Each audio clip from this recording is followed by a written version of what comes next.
When I was 4 years old, my birth parents discovered me. For the very first time, a bodyguard whisked me away to that grand mansion perched on the hill, resembling a palace. The fake sister approached, dressed in an extravagant, puffy gown adorned with a fancy hair clip, and inquired, "Are you Zoe's daughter, the cleaner?" So pure and innocent, the version of me raised by foster parents should have been utterly overwhelmed by such a scene. But nope, this time I've been reborn. I opened my eyes and watched the world blur past the car window. Besides the little me snuggled into the leather business seat, it was just the bodyguard in a black suit and sunglasses driving. I gazed blankly outside, devoid of any childlike innocence, maybe even a tad bored. I couldn't grasp why someone like me, lacking the will to live, was granted a second shot. I briefly remembered. I think I died by suicide in my last life. Something along those lines. The car zoomed forward, retracing the same route as before, heading towards the place that had confined me for what felt like forever. The mansion radiated luxury, the kind only the elite could afford. Inside lived a flawless family of four. The father, a formidable CEO, the mother, a stunning, graceful, and affluent woman, the brother, a kind and handsome guardian of his sister, and the sweet, well-mannered little sister adored by everyone. They loved their daughter so much that they delayed sending her to preschool until she turned 4. Ironically, during her preschool physical, they were stunned to discover that their beloved Jewel wasn't their biological child. The real daughter had been swapped at birth and had been living in a remote, underdeveloped place called Sophie Village for 4 years. Although it was hard to accept, the affluent parents swiftly brought their biological daughter back from the fishing village. But they couldn't foresee the day they'd tell the returning daughter, "You're so nasty, I'd rather you stay dead out there." Even the always gentle brother stood protectively in front of the fake sister and coldly told his real sister to let it go. My fiancé, whom I barely knew due to our arranged marriage, looked at me with nothing but contempt. From the moment I was brought back, everyone believed the fake sister was superior, more well-behaved, more pitiful. The true princess, seemingly returning to a life of wealth, endured constant comparisons, disdain, and betrayal. Yearning for love and hurt by it, I felt warm tears on my cheeks, yet no sadness stirred within me. My dull wooden mind was moving, only able to mock how emotional this body was. I recalled a voice before everything went dark in my previous life. Main character power. Cannot fight. Cannot fight. If I can't fight, why let me be reborn? Isn't it enough entertainment watching the pathetic, imprisoned beast I was in my past life? Or was my previous life just not ridiculous enough? The car was silent. No one to respond. I was taken to the mansion where David and Mary were already lounging on the sofa with a 9-year-old boy named Aiden. Maybe they didn't think to dress me up before coming. I was still in dirty hammer-downs from my foster parents' cousin and wearing worn-out slippers. My hair was yellowed and clumped together. I didn't miss that flicker of surprise and complexity in their eyes. I couldn't tell if they disliked my clothes or just me. From the spiral staircase, a girl in a puffy dress with slightly curled hair and a sparkling clip descended slowly, followed closely by a nanny. Her dress was stunning, with vibrant colors and intricate embroidery of rabbits and flowers.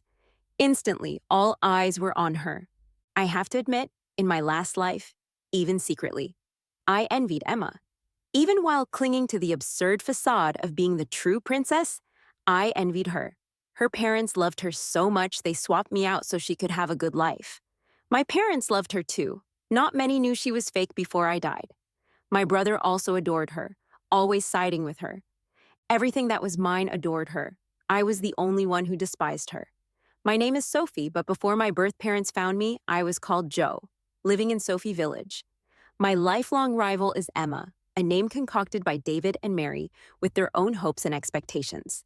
Everything she had before and after was originally mine. She could see through everything with her poor disguise, yet I could never outdo her. In the end, I lost. I don't want to fight anymore. I'm exhausted. I can no longer find joy in the tiny bits of attention they give me. Emma. Mary instinctively rose from the sofa, walked over, then remembered something, casting a complicated glance at the nanny behind Emma, who awkwardly looked down. Emma approached me as if naturally drawn, noticing me immediately, probably because my clothes really stood out in this wealthy crowd. Like a little beggar. Even her nanny was dressed better than me. She rubbed her tear-streaked eyes and innocently asked, "Who are you? Are you Zoe's daughter, the cleaner?" The same words left David and the others stunned, watching us like spectators. How was I in my past life? Oh, I was so scared I just plopped right down on the ground, only thinking about how soft it was. The beautiful cushion softer than sandy beaches after the tide. First impressions matter, and Emma had the natural advantage. From our first meeting in the past, I lost completely. She was fair and adorable, but I was frail and insignificant, inviting dislike. My tears streamed down, timid and hesitant. Did my mom sell me away? She said if I wasn't good, she'd sell me. Sophie isn't bad. 2, I tried hard to stifle my sobs, wanting to show the onlookers that I was scared, but trying to hold it together like a sad little creature. Emma loved pulling this trick. It instantly garnered everyone's sympathy, making it seem like she was the saddest person alive. In my past life, I scoffed at it, but now I find it somewhat amusing. She wasn't very smart, and her tricks weren't either. Riding on that so-called main character halo, she received a lot of mindless favoritism. I lost count of how many grievances I endured because of it. Now, I want her to get a taste of her own medicine. Fight fire with fire, right? Mary's tearful sobbing came from the sofa, and with a bit of self-loathing, I wondered if she was truly that sad. Would she realize she was one of the straws that broke the camel's back? Watching Emma slowly take over my things, she stood there, focused on me, a hint of a smile on her lips. My pathetic display seemed to please her. Like a princess, she looked down at me and, in a condescending tone, said, "You look so pitiful. I'll talk to my mom later. You can become my little maid." I laughed inside, waiting for the real player to arrive. "Rubbish!" exclaimed a woman in her 40s, richly dressed, as she entered the room, followed by her assistant holding a briefcase. The entire room fell silent after she spoke, and even Mary stopped crying. "Grandma," Emma called sweetly, lifting her skirt as she ran over. Clearly, she was doted on by her grandmother. However, it hurt her when her beloved grandma bypassed her to crouch in front of the little beggar she thought I was. Grandma stroked my dull hair, smiling gently. "What's your name?" I dropped the act, meeting her gaze with calm eyes. "I'm Sophie." I pointed at Emma, who was a few steps in front of me. "Do you want me to be her little maid?" I started to cry, appearing deeply aggrieved. "Can I refuse? I don't want to be someone else's maid. I'll pay back the money my mom got for selling me, I swear," I choked out. In my past life, she was the only one not swayed by Emma's charm. She noticed my growth and praised me for my progress. Of course, I wasn't naive enough to think I could beat Emma's halo, but Grandma valued family blood and interests above all. She'd pamper you if you were a Smith, but discard you if not. To keep her attention, I grew, striving hard to meet her expectations. Yet I always fell short compared to Emma, often getting caught in her poorly constructed schemes. I guess she was ultimately disappointed. "My dear child, of course Grandma wouldn't make you a maid. You know what? You are my biological granddaughter, the little princess of our Smith family," she declared firmly. She was addressing everyone in the room as much as me. "Grandma, Emma is your granddaughter." Emma ran over and hugged her, but the assistant instinctively pushed her away. Emma struggled, crying even harder. Mary was also crying, covering her mouth in shock. Grandma stood up, holding my hand, leading me to the sofa. "Sophie is a Smith child. The paternity test showed a 99% relationship." The assistant retrieved the paternity test from the briefcase, and Emma seized the moment to rush over to Mary, who hugged her tightly, sobbing. Inside, I felt nothing. Scenes like this weren't uncommon in my past life, usually ending with me being blamed and urged to be more accommodating. Emma was so pitiful, so why couldn't I just put up with it? It was really just blaming me for being Mary's real daughter, interrupting her and Emma's delicate bond. For 4 years, a Smith bloodline wandered outside. I suspected something fishy about the baby swap back then. If it was a mistake, there's nothing we could do, but if it was intentional, our family couldn't let it slide, she said, glancing at Emma, who was cowering. Moreover, Sophie here took Emma's hardships, so what's there to consider? "Let's announce this matter on a decent day so Sophie can regain her identity sooner," Grandma said, David, you're the child's father. It's your call. The man on the sofa nodded, his face stern. He glanced at his wife. Fine, I'll get it handled this week. Meanwhile, Sophie should take good care of herself at home. As for Emma, Grandma interrupted him, our family can certainly afford to raise another child, but given the complicated identities and Emma having taken Sophie's place, it's only right she returns to her own home. The Williams couple's involvement was unclear, but regardless of their actions, Emma was innocent. We aren't heartless. We'll provide for Emma comfortably for life. Grandma turned to me with a no-nonsense attitude. It's best for her to return while she's young and get back on track. Emma seemed to grasp enough to realize they wanted to send her away.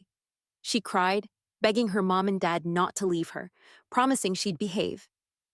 Pleading with her mom and dad not to leave her, promising she'd behave. Aiden tried to calm her down. I stared at my filthy flip-flops. I didn't expect much. I knew how this farce would end. Mary couldn't stand Emma's heart-wrenching cries, and David, ever the faithful husband, would cave to Mary's wishes. In the end, Emma stayed. It wasn't even that hard. We lived under the guise of fraternal twins, one the eldest lady of the Smiths, the other the second. Mary looked at me with a mix of guilt and longing in her eyes as she glanced at Emma in her arms. 3 moms, how about we keep Emma? I've been raising her for 4 years now. She's like my daughter. We've had over 1,000 days together. I didn't know Emma wasn't my real daughter. I thought she was and gave her everything. This whole mix-up showed she was meant to be with us. We can afford to raise another child, and Sophie, she needs time to adjust. Having Emma around could help, right? I wanted to roll my eyes and point out, sure, she's the daughter you worked so hard to raise, but me, your real daughter, didn't get any of that. I suffered in someone else's world for 4 years, and now I'm supposed to be understanding and let you continue to care for the one who stole my life? No way. I tugged on Grandma's skirt next to me. She glanced at me, cutting off Mary mid-sentence. I'm hot, I said. Everyone turned to look at me. It was boiling in August and September, even with the AC in the house. Yet I was wearing this hammered-down, fuzzy sweater meant for fall, with sleeves way too long. After they swapped me with Emma, her real parents never bought me a single piece of clothing. Everything I had was leftovers from distant relatives' kids, whether it fit or not. When the assistant heard I was hot, he offered to take me to change. Grandma nodded, but I resisted. She looked a bit puzzled, but let the assistant roll up my sleeves a bit to help cool me down. With everyone watching, the assistant pushed my sleeves up to my forearms, revealing dark bruises. Someone inhaled sharply. Mary pushed Emma aside and rushed to me, but Grandma was already holding my arm, demanding answers. How did this happen, Sophie? Tell Grandma. Who did this? Mary was crying beside me, wanting to come close but not getting the chance. The Williams treated me horribly. Their life's frustrations were taken out on me. Sons were gold, daughters were grass, especially when the daughter wasn't even theirs. They figured no one would ever uncover their swap, so they felt free to act however they wanted. If you tell anyone, I'll kill you. That warning stayed locked in a 4-year-old's mind. Even when my real parents found me, I didn't dare say anything. Only the staff around me knew, and they weren't about to risk their necks for some unwanted kid. The marks always faded eventually. Grown-up me regrets not reporting the abuse at the Williams earlier. Maybe I was scared or pride got in the way. Little me knew getting hit was bad. It meant I did something wrong. I didn't want my parents to see that. But now, I'm back for a do-over. I won't be the pushover. If revenge is needed, revenge will be taken. At 4 years old, I don't need pride. I looked at my bruises and said, Sophie wasn't good. Mom and Dad punished Sophie. David slammed his folder onto the marble coffee table, rage evident on his face. Emma started to cry at the sight of my injuries. Grandma glanced at her, anger twisting her features. This is a slap in the Smith family's face. We've treasured this pain long enough. But watching this play out differently from what I remember felt pretty satisfying. I wonder if Emma's luck will keep her here this time. The staff worked quickly. Emma's room was cleared out fast, second only to David and Maris's. And right across from Aiden's, I smirked. Pretending to be pitiful worked. I never got to stay there before. After 2 months, I put on some weight, my skin looked better, and I started to show David and Maris's good features more than ever. But I learned before. looks don't guarantee affection. Soon after I returned, Grandma sent Emma back to the Williams. Mary hesitated, but abuse is a red flag for David and Grandma. Emma's charms couldn't save her. They started digging into the truth behind the swap and pressed charges against the Williams. But I knew Emma's absence was only temporary. She'd come back sooner or later. These 2 months, Mary was nothing but wonderful to me. I'm her child after all. Maybe she wanted to make up for lost time, build a connection. I'm just along for the ride, accepting the attention while it lasts. Though sometimes she slips up and calls me Emma, or misses the kid she raised for 4 years. Not my concern. This rebirth feels like I'm watching from outside the story. I don't feel the ups and downs. The emotions don't hit as deep. My brother, 5 years older, keeps his distance. He's clever, always polite, but he can't hide his feelings like an adult. Mary wants us to bond, but he always finds an excuse. His eyes look at me with cold blame, as if I'm a thief who stole his perfect 4-member family. Like I pushed his sister out. Invasion of the little beggar. Okay, fine. In some way, I did disrupt their family, but I'm almost pleased about it. In mid-November this year, my family threw a big birthday party for me. My very first one ever. It was like they were trying to make up for all the birthdays I missed, also to introduce me to everyone. I was held by David, calmly accepting the kind words from all these big shots. They wished me joy, success, and a smooth path ahead.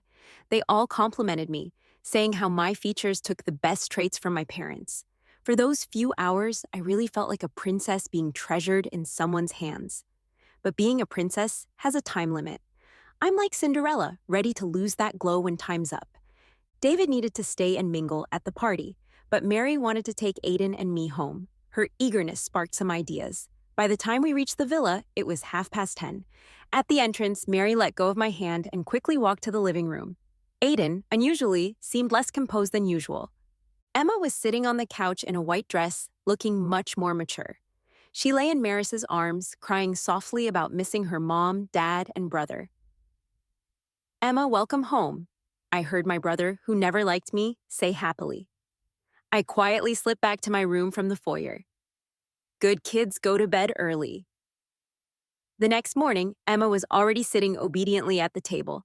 I guess those tough days at the Williams made her less of a picky eater. When Mary saw me come down, she gently lifted me onto my chair and asked if I slept well. Even Aiden was nicer, pushing the milk closer when I couldn't reach. Emma, sitting beside him, watched me nervously, not showing a hint of her old self. "Sophie," Mary said, "we need to talk about something." Emma's real parents got arrested by the police. She has nowhere to go. Can she stay with us? I took a sip of the milk. I've always hated it. So gross. I listened quietly as Mary explained how pitiful Emma was. David had already gone to work, and Grandma was back at the old house, so the three of them eagerly waited for my response. I glanced at Emma's exposed, fair arms and lowered my lashes. Isn't that Mom and Dad's decision? I wanted to say no. I wanted to kick her out, make her feel looked down upon. I wanted her to be beaten, just like me. I wanted her to suffer like I did. But could I really get that satisfaction? Mary patted my head, smiling contently. Sophie's so understanding. We'll be a family of 5 now. The Williams couple was sent to jail by the Smiths, and with Emma kicked out of the Smiths' family records, she couldn't inherit anything. Grandma just turned a blind eye. In the end, Emma stayed as the adopted daughter of the Smith family. I couldn't help but notice how changes seem big, yet kind of non-existent. Mary loved maintaining that sibling-like harmony and often tried having her 3 kids together, but clearly I didn't fit in with them. At first, Emma was well-behaved. By nature, she was a little wary of me, trying to make her presence known secretly. But I couldn't stand Emma's sneaky arrogance. Whenever she was being all cutesy with Mary, she'd sneak glances at me, as if showing off. She'd chirp away, reminding me of trips with them before I returned, or gifts from Mom and Dad. And with Aiden, ooh, even worse. "Brother, why are you only holding my hand? Sister's right beside us." "Brother, you're the best brother in Emma's heart. We'll be siblings forever." Listening to this made me want to puke. I couldn't deal with Emma's irritating digs, so I decided to play the sickly girl persona like a delicate flower. Medical checkups wouldn't find anything, but given I was abused for 4 years since birth, being weak wasn't a stretch. I received endless attention. Grandma came back to scold David and Mary, leaving Emma scared to come out of her room, acting much like the scolded child. Don't underestimate Emma. She's young, but definitely no rabbit. At least, I wasn't stuck in the middle of their little show, getting bored by Emma's bad acting and Aiden's stupidity. This act was popular. Whatever Emma wanted before, or whenever she was upset, things were brought to her easily back then. But now, it's my turn. Emma entered my room without knocking for the first time since she returned. I got mad that she didn't knock. The pink walls were repainted cream white because I said pink made me uneasy. Everything was changed to suit my tastes. She walked over, her eyes slightly red from seeing how her old room had been transformed into mine, giving me a strange, satisfied thrill. I don't see it as weird, just felt good reclaiming what's mine. Standing by the bed, she watched me playing with a Rubik's Cube, starting her subtle jabs. I'm sorry, sis. I was chatting with brother earlier and didn't notice you weren't feeling well. You need to take care of yourself. Don't worry, Mom and Dad. Mom had Auntie make all kinds of health soups for me, things like bird's nest and white fungus. I don't even remember them all. That's why I'm in good shape. I knew what she meant. I'm so close to brother. I don't even remember them all. That's why I'm in good shape. I knew what she meant. I'm so close to brother. I didn't even notice you. You don't belong among us. I'm not like you causing trouble for Mom and Dad. Look, Mom spoils me. You didn't get that before. Jealous. 5, of course, I wasn't mad. I didn't even look up, just kept quickly spinning the Rubik's Cube in my hands. Only one side left. Oh, by the way, look, sis. She held up a small red triangular charm bag in front of me. It had some landscapes in gold stamping and a few Sanskrit phrases embroidered with gold thread. Pretty fancy, I thought. Isn't it pretty? Grandma gave this to me at the 100-day celebration. It's so nice that I kind of want to ruin it. Mom said that the abbot of the Lingtai temple is friends with Grandma. She got this charm bag when she went to the temple to pray and burn incense. The abbot said it would protect her granddaughter, keeping her safe and sound forever. I used to not like wearing it. It didn't go with most of my dresses. Click. The Rubik's Cube was solved on all 6 faces. I looked at her. So, are you here to give that back to me? Huh. A gift for the granddaughter. You sure it's you? She quickly pulled the charm back, clutching it to her chest, eyes brimming with tears, shaking her head. I'm sorry, sis. I can give you anything, but this is Grandma's gift to me. It's her blessing for me. I can't give it to you. Could this be called giving back? The door to my room was open, and I heard a door open and close in the bedroom across the hall. The little brat started crying even harder, like I was about to skin her or something. Aiden walked in. At 12 years old, he'd already skipped a grade to middle school, not a little kid anymore. He frowned at me and then walked over to Emma. Emma, what's wrong? Why are you crying? Emma found her support and threw herself into Aiden's arms, wailing, Brother, Emma is so sad. Sis wants the charm Grandma gave me. I can give sister anything. Dad and Mom gave her everything, even the room. But this is Grandma's charm for me. Emma can't bear to part with it. But I'm also scared sister will get mad. I watched as Aiden, filled with pity, wiped Emma's tears away with his thumb and comforted her. Emma's charm is Emma's. No one can take it from you. Don't be sad anymore, or you'll look like a little crying kitty. Emma turned her head and gave me a resentful look, and the schadenfreude in her eyes was glaringly obvious. Once Aiden finished comforting Emma, he finally decided to look at me.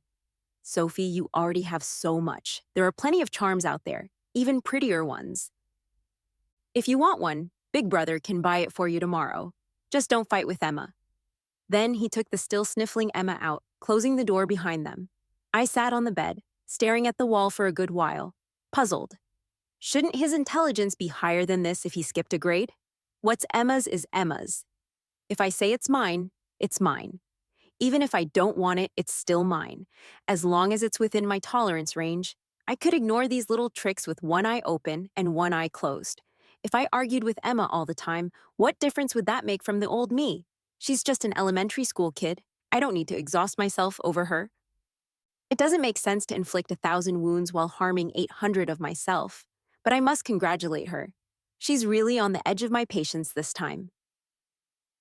Emma plays the piano quite well, which is a highlight on her socialite resume. In the past life, she showcased the skill at various parties, receiving praise from all kinds of wealthy wives as a unique talent thanks to early guidance and the Smith family hiring a piano maestro without a care for the cost. Yet, no one knew. I could play too. I was even better than her. Back then, I was just envious that she could sit on the piano bench with Mary, who would adjust her finger positions and gently praise her when she played well, even patting her head. I shamelessly imagined myself in Emma's place, pretending I could feel such love. For this, I secretly practiced hard where no one would see, thinking if I played better than her, I might finally get something she always had. But I never seemed to be favored. Whenever Emma finished performing in front of everyone and invited me to play, I could never reach my usual level. The suppression of a spotlight halo. How ridiculous. The leaves outside the window swayed violently in the summer storm, but it wouldn't last long. I started breathing heavier, my head feeling twice as heavy as usual. I'd seen this coming. A bad cold? The memory was vivid because it was the first serious illness after being found. I was hospitalized for half a month with 4 drips, plus Emma went to a competition that day and won a national first prize for children's piano performance. While Emma basked in the spotlight and Maris's company, I was taken to the hospital by David and the maid. I picked up my phone from the bedside and dialed the house's number. "Hello, Sophie, is there something you need from Grandma?" I heard my voice, weak and helpless. "Grandma, I don't feel well." The weakness was real. The helplessness was fake. I wasn't so fever-brained that I'd forget to lean on my support. At 9 p.m., Emma got out of the car with a shiny trophy in one hand and holding Mary with the other. It was the happiest day since she became the adopted daughter, being on the podium with everyone's eyes on her. The adoration, jealous glances from lagging contestants, and her mom's knowing praise made her feel she was still the cherished eldest daughter of the Smith family. She glanced at her trophy, a smirk forming. She thought, didn't sis just recently start learning piano? I should show her my trophy when we get home. Holding Mary's hand tighter, her face full of innocent maturity. "Mom, maybe I should help sis with her piano. After all, I just won an award." Mary chuckled, thinking her daughter was just innocent with a child's heart, indulging with laughter. "Oh, you just won, and already thinking of teaching your sister?" Their warm atmosphere was crushed as they crossed the threshold into the foyer. Grandma was sitting on the couch, not looking too happy, as she stared at the mother and daughter who just walked in. Emma saw her and instinctively hid behind Mary. Mary hadn't quite figured out what was going on. She gently asked her mother-in-law why she came so late without letting the servants give them a heads up. Grandma let out a sarcastic laugh.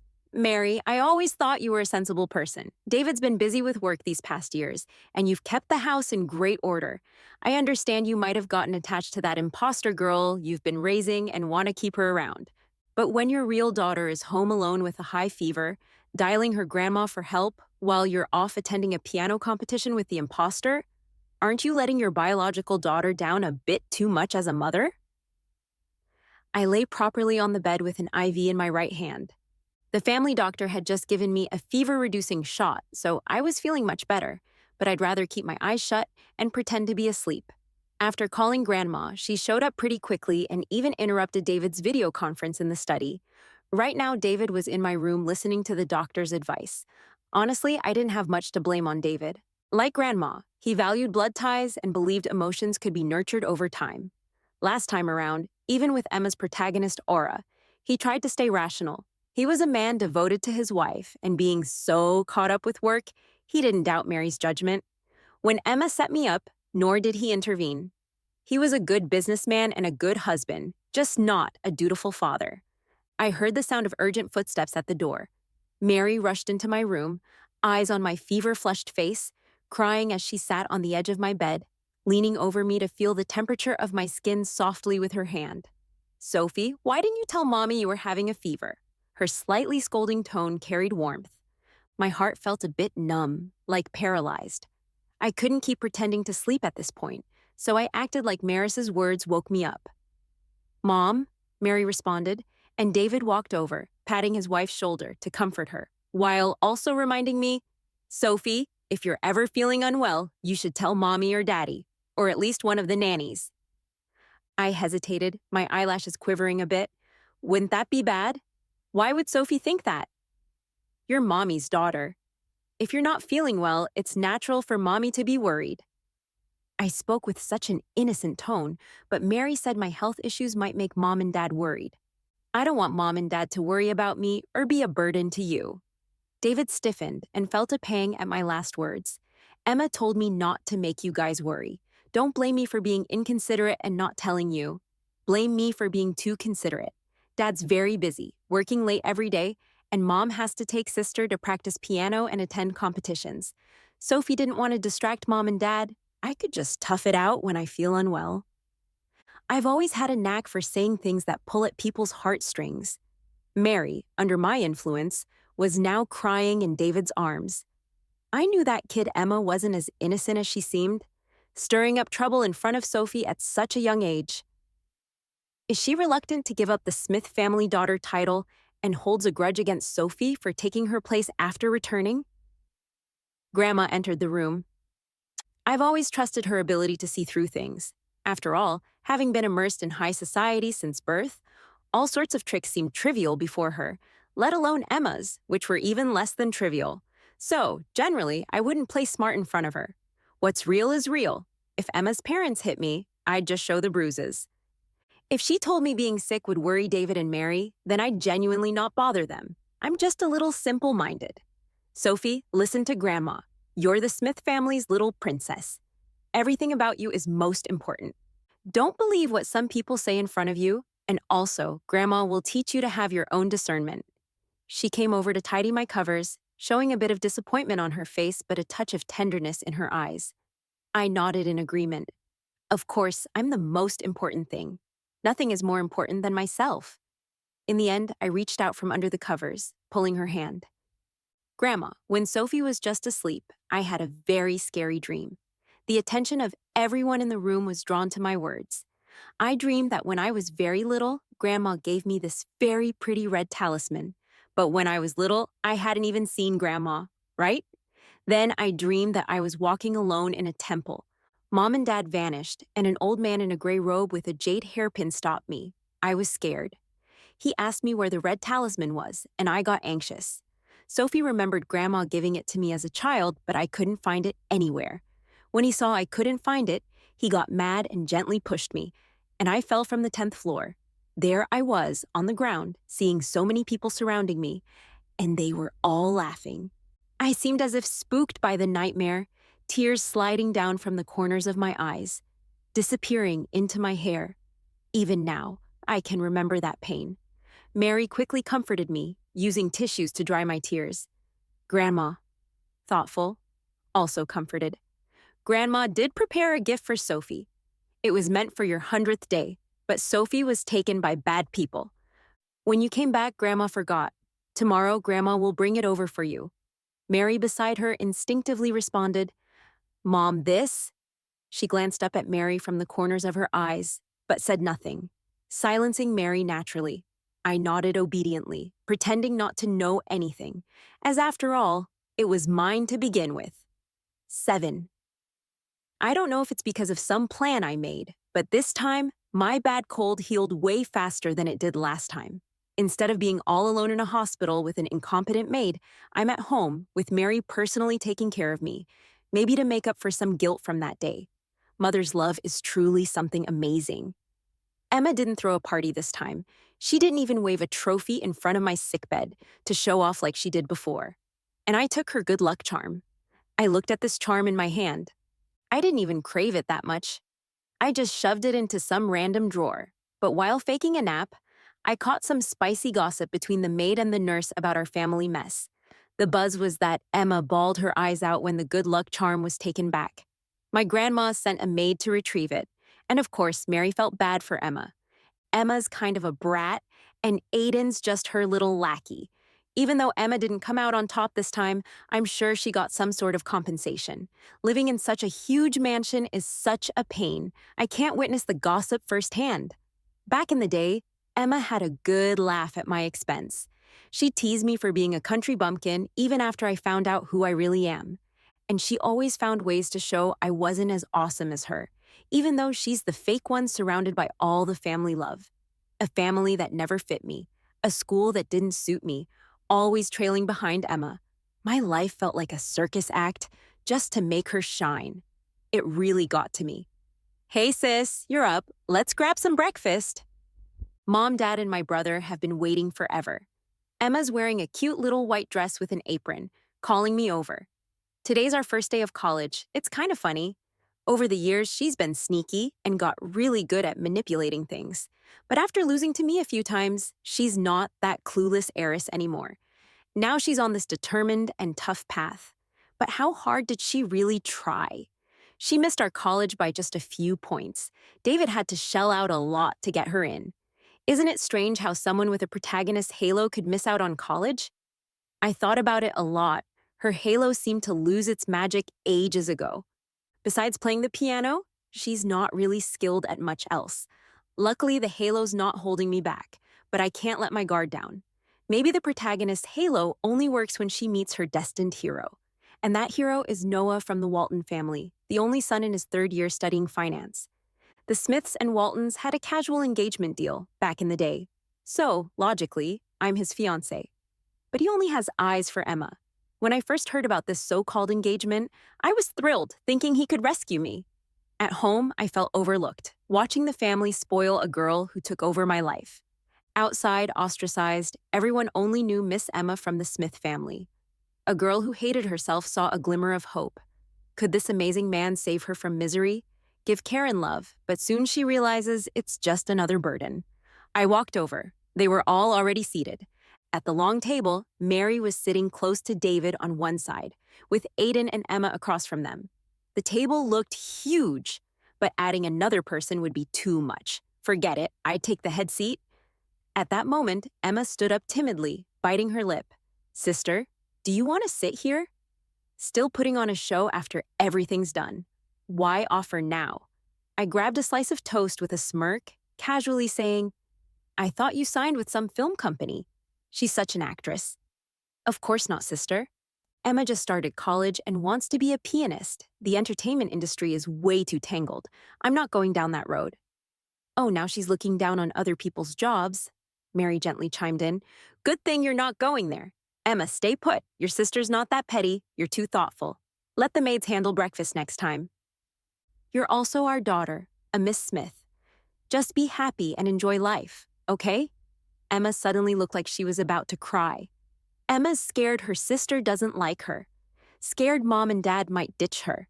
Without them supporting her, she wouldn't survive. So she wants to contribute more to the family. Though I was caught off guard by another unfair jab, I stayed quiet, calmly eating my breakfast.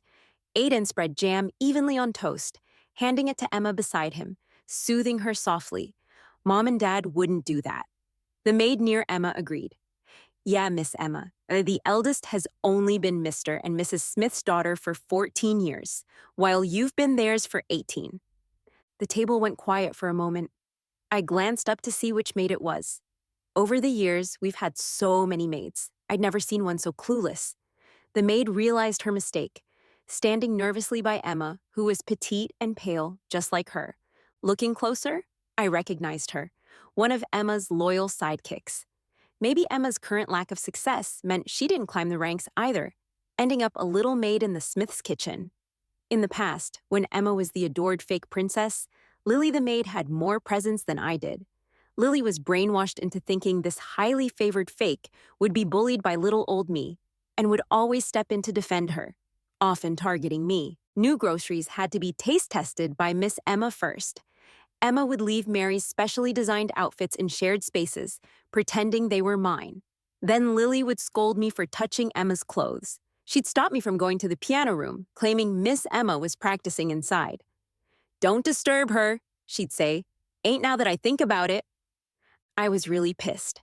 But Emma never expected her teammate to be such an idiot this time. She was definitely caught off guard. David put his spoon down and spoke firmly. When did you get hired? Wasn't there training on not discussing the owners before you started? Sir, I'm sorry, I said something I shouldn't have. Lily bowed quickly, admitting her mistake. Working for the Smith family meant a good salary and an easy job, something she couldn't afford to lose. You're fired. Let the butler handle your pay for this month, David decided. Lily started to cry, hoping Emma would speak up for her. But unfortunately, this was a different Emma who couldn't even help herself, let alone someone else. Within minutes, Lily, who used to act so high and mighty, was taken away by the butler. Who knows if she regrets standing up for Emma now without thinking it through? But why should I care if she regrets it or not? She started crying and said, "I'm sorry, sister. I didn't know Lily would say that. I just can't let go of Mom, Dad, and my brother. I didn't mean anything by it. Mom, maybe I should just leave. You've raised Emma for 18 years. If I stay, my sister won't be happy." I chuckled, all talk and no action. "If you want to leave, just go." She didn't expect me to say that and paused her crying.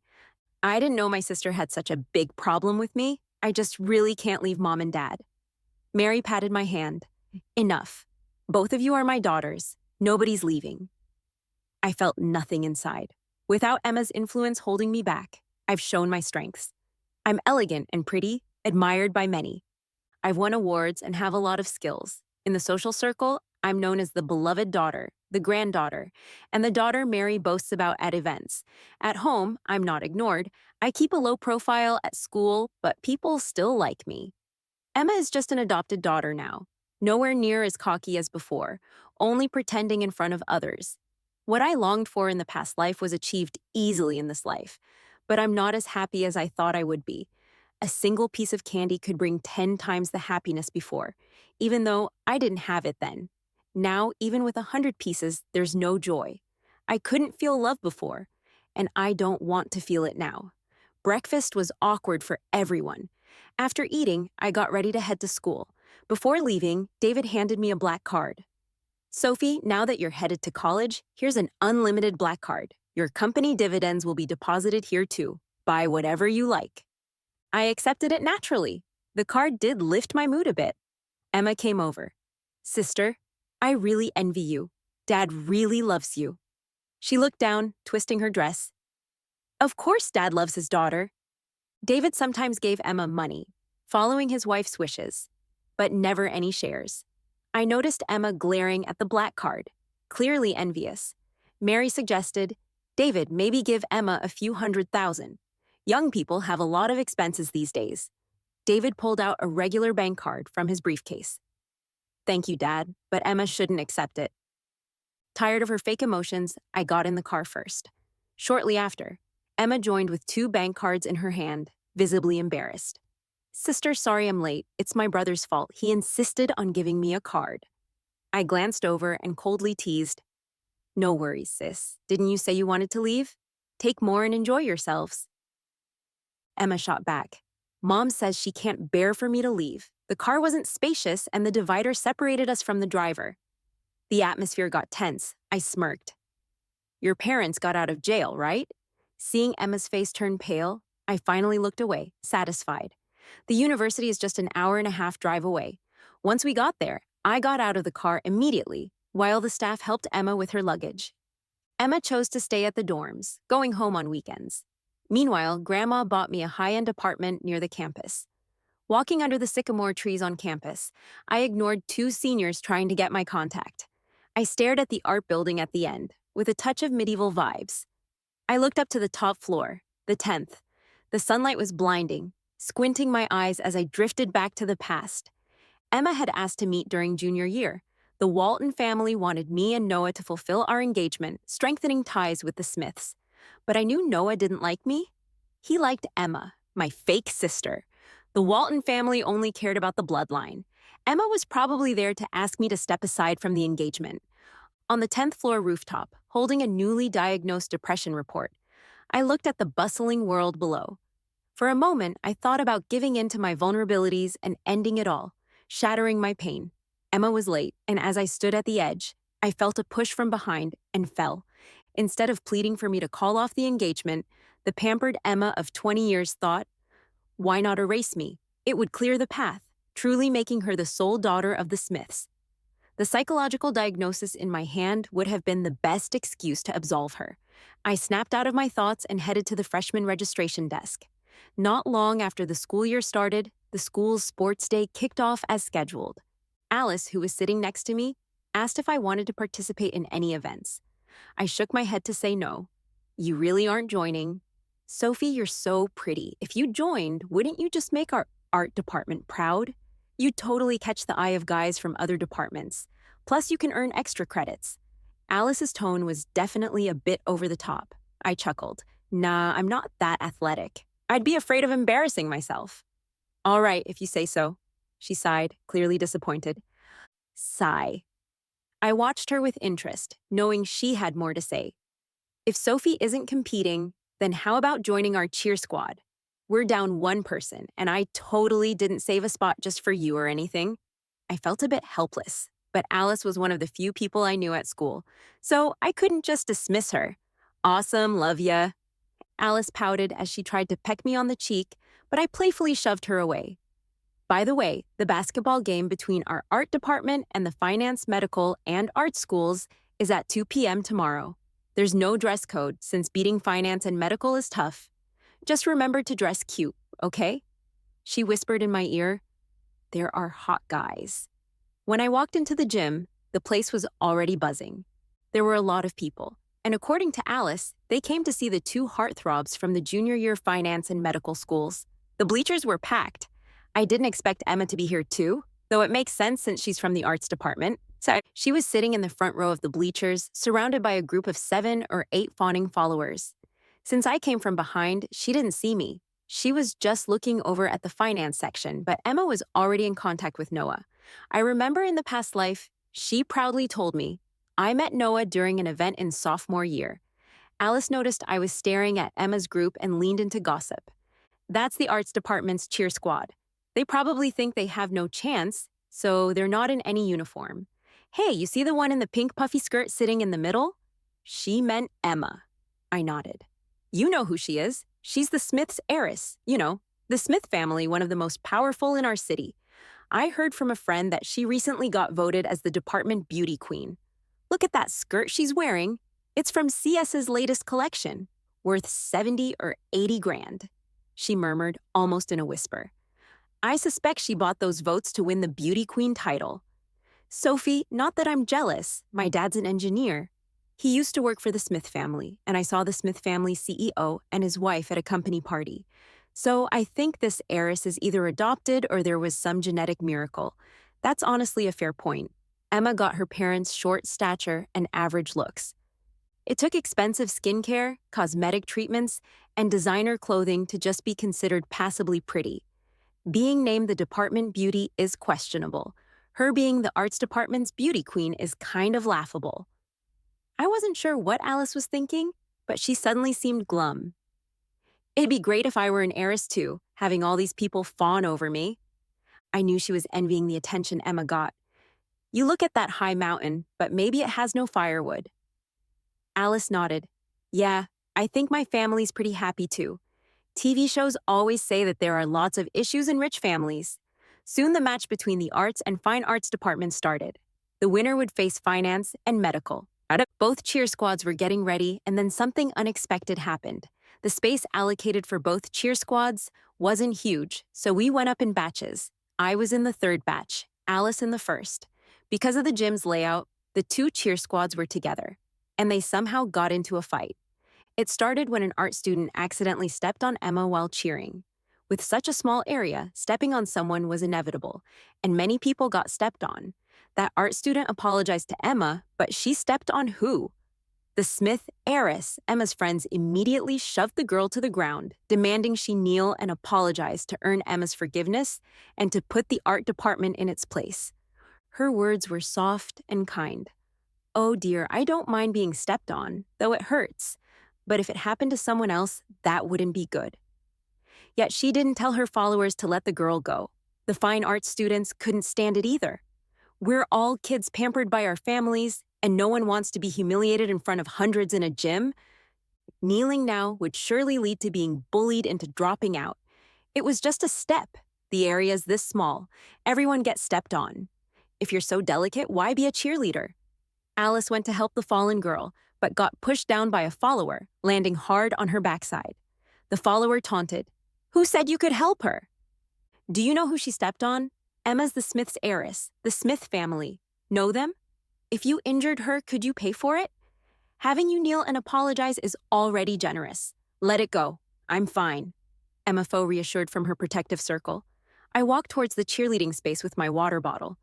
The crowd ahead parted, giving me a path to the center of the incident. Smith heiress? What an influence, Emma. Emma clearly didn't expect me there.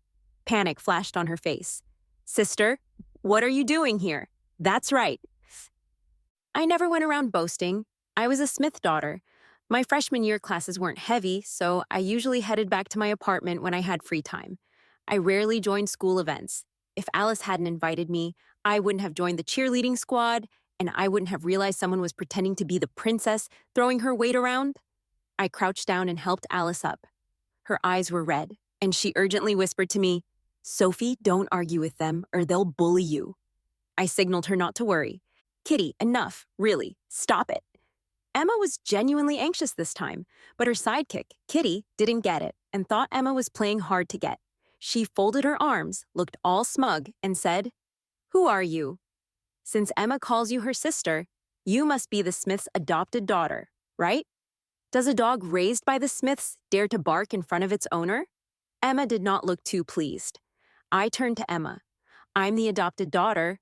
Emma quickly clarified, No, sister, that's not what Kitty meant. She doesn't know our situation. Emma was scared, worried I'd spill the truth. The more she feared it, the more I wanted to do it. I raised my voice so people around could hear. Emma, our Smith family has treated you well for years, and you repay me by ruining my reputation everywhere. As soon as those words left my mouth, combined with Emma's panicked look, everyone understood the truth. Turns out, Emma was the adopted daughter, using the princess's name to flaunt her power and ruining the princess's reputation. Out of the corner of my eye, I saw Alice looking shocked, and Emma's little crew looked deflated and panicked, staring at me. I'll discuss this with Grandma and Dad. Take care of yourself. As more people started watching, I supported Alice and headed to the bleachers. The girl who fell was helped up by her friend. Before leaving, I felt someone watching me. I turned back and noticed Noah, sitting a few rows in front, smiling at me once he realized I saw him. Was the male lead going to stand up for Emma after exposing Emma's true identity? Alice, the girl who was pushed. And I decided to leave the cheerleading squad. Taking advantage of the long break after the sports event, I went back to the old house. Grandma was on a rocking chair in the back garden. She was close to 70, and though she took good care of herself, she still had some white hairs and wrinkles, but she was spirited as ever. Since starting college, I rarely went back to the Smiths. On weekends, if time allowed, I'd return to the old house. Grandma even had a room ready for me. I sat next to her, and the butler brought over a cup of floral tea just in time. I heard about the thing with Emma. I've let your dad know too. Her card's temporarily frozen, and she doesn't have any servants or drivers. I sipped the warm tea and nodded quietly. I didn't have much to say about the punishment. Some people would still protect her. The consequences of revealing her identity were enough for her. Grandma sighed. You know, you always seem well-behaved, but I feel like you're not happy. I paused, holding the cup. No, Grandma, I'm very happy. I know you resent that we kept Emma and your mom blinded by this imposter. Your dad sees it but goes along with your mom, and your brother thinks he should be responsible for her, making you feel wronged. But Sophie, don't worry. She won't surpass you. Your dad is sensible. She won't get any of the Smith shares. She chuckled. Everyone in our circle knows how excellent you are, Sophie. I spoke with the Waltons matriarch recently. She's so fond of you and wants her son to meet you, but I said I'm not willing to part with you. Is Grandma pleased with Sophie too? Grandma laughed. Of course I am. I put down the teacup. As long as Grandma's pleased.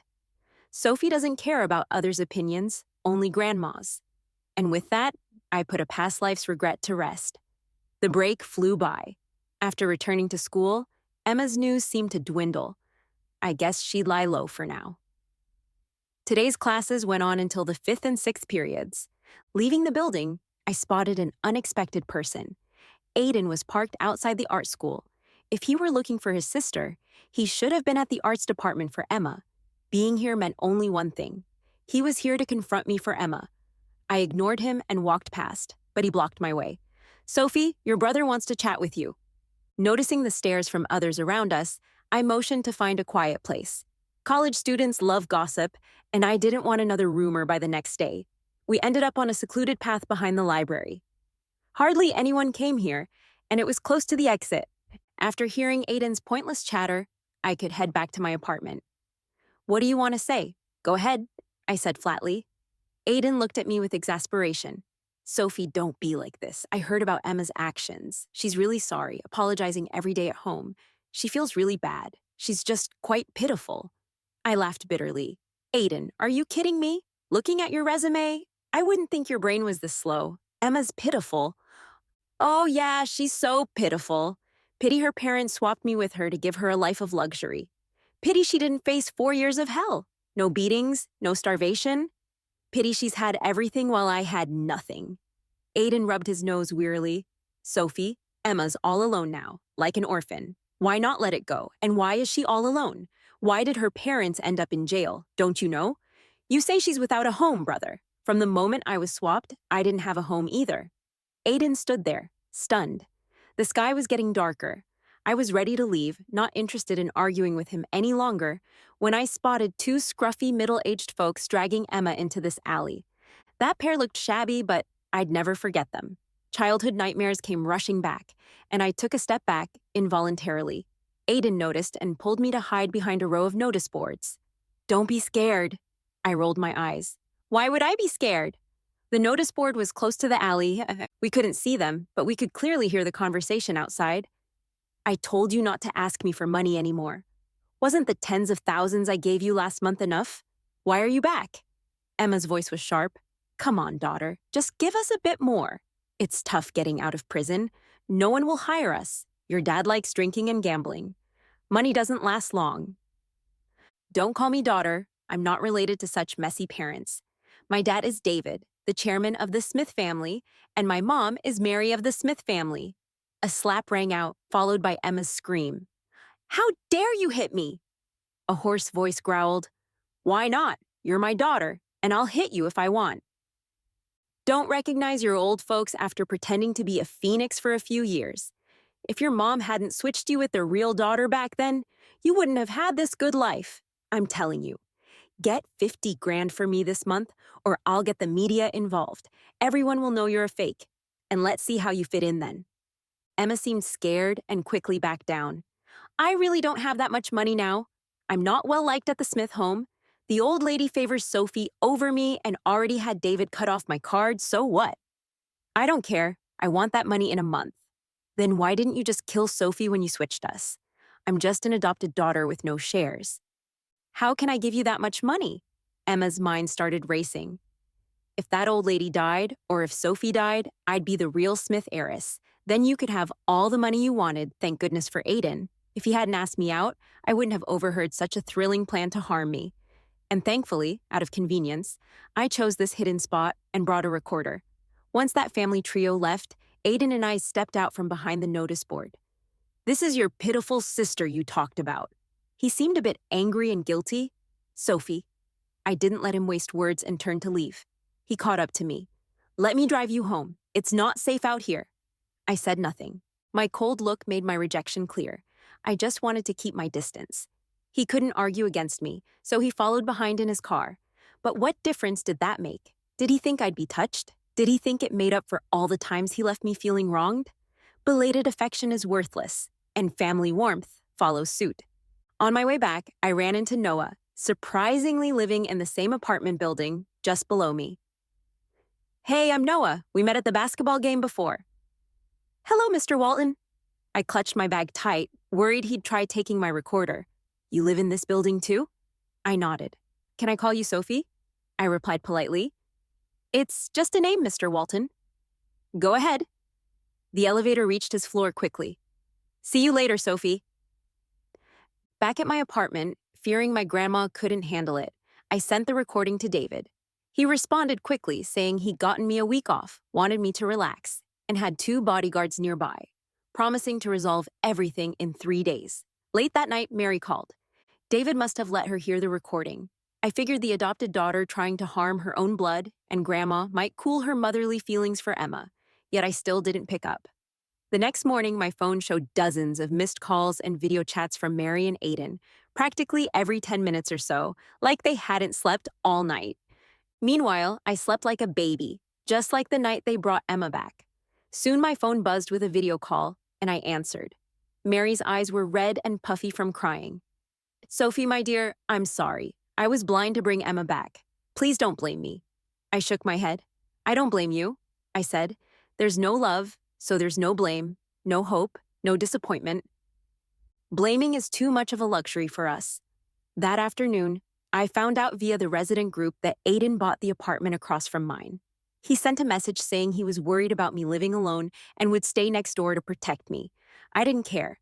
With the power of the Smith family, handling those two ex-cons was a piece of cake. It was unlikely I'd be in any real danger. I sat on the couch watching TV when the doorbell rang. The smart doorbell showed Noah at the door. Noah, I still feel wary, I said. Mr. Walton, is something up? Noah gestured at a bag of treats for the camera. Sophie, a classmate, told me you've taken some leave. So since you're just upstairs, I figured I'd check on you. Are you feeling okay? I opened the door. Though unsure of Noah's intentions, I had to keep the Walton family in mind. Leaving him outside seemed rude.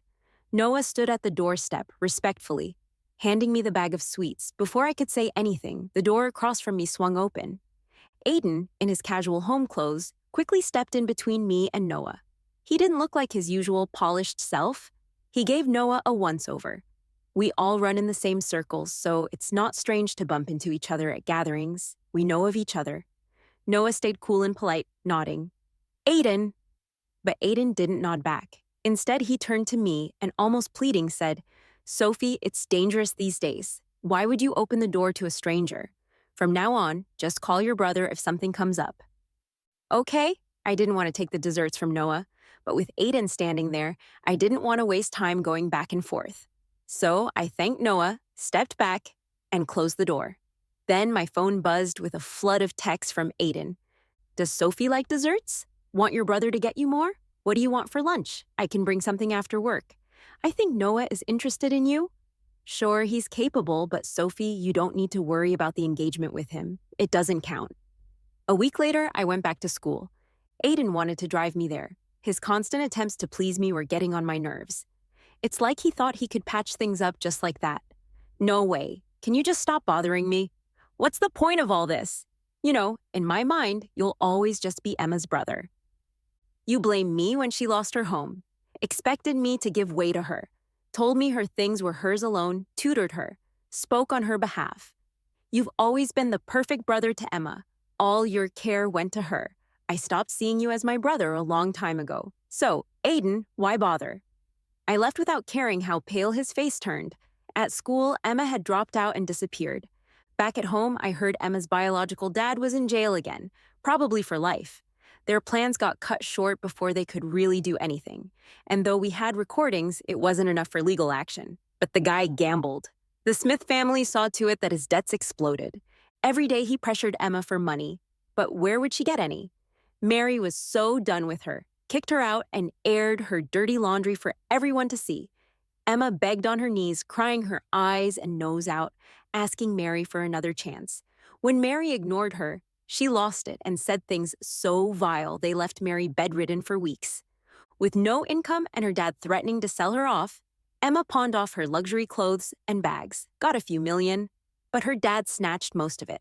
But gambling's a bottomless pit. That money vanished quickly, leaving her dad in debt, losing a limb in a scuffle, and eventually imprisoned again. This time, Smith's family made sure of it. The debts hung over Emma and her mom. Then they vanished. In my third year of college, I saw her in the tabloids.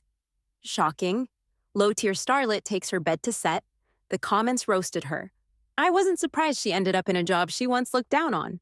Probably had no choice. It's hard to scale back your lifestyle. The tens of thousands she might make now aren't the easy pocket money David used to give her. It was at a social event where I last spotted her. From the VIP section on the second floor, I watched her, coated in heavy makeup. A slim man shorter than her stood beside her, introducing her like a pimp would to men in suits with exaggerated looks. I was on my way to the restroom when I overheard a woman with gold bracelets slapping her hard, hurling insults. Emma screamed, Do you know who I am? I'm the Smith family heiress. The woman spat. You? Don't you think I know? You're a fake. Just an adopted kid. Mrs. Smith already exposed you. You're a traitor. Saying you're the Smith heiress. Get a reality check. Which heiress messes around with men anyway? Don't you drag their name through the mud? I wanted to wait it out until they finished, but their fight seemed endless. The woman with the gold bracelet spotted me and quickly smiled. Emma didn't think you'd be at this event. Emma turned, eyes full of hate. Sophie, she snapped. It's your fault. All your fault. Why were you found? Why didn't you just stay missing? As Emma's outburst became crazed, the woman in gold quickly grabbed her, whispering, Emma, we should go. After that mess, Grandma regretted inviting me to the event and said she never wanted to see Emma again. The gold bracelet woman helped shut Emma down, and Smith's family gifted her plenty to keep her husband faithful. As my junior year came to a close, Grandma and I decided I should study abroad. I got a glowing recommendation from my teacher, not because I'm a Smith family heiress, but because of my passion for the field. Grandma was all for it, reminding me to visit home before I go. It had been a while, and she mentioned Mary missed me. Just before leaving, I went home. Mary cooked herself, and to be honest, it wasn't great. Both David and Aiden were there, and we all had dinner together. It seemed Mary wanted to pour all her maternal love on me. She meticulously arranged every detail for my time abroad. I politely thanked her. She cautiously asked if she could see me when I wasn't busy. I hesitated. The plane soared through the clouds as I reclined in my business class seat. The more I thought about it, the more the guy with the chiseled features and sunglasses sitting next to me seemed familiar. I turned my head a bit and caught his gaze. He took off his sunglasses and extended his hand to me. Hi, I'm Logan from med school. We met a couple of years ago at the basketball game. I remembered that day right on the basketball court, when I confronted Emma. I had a bottle of water in my hand, and as I was helping Alice leave, a tall guy in a black jersey took the water from me. Cheerleaders usually hand out water, so I wasn't too surprised at the time. But I did look at his face for a second. I shook his hand back. Hey, senior. At 20, I was starting another chapter of new beginnings.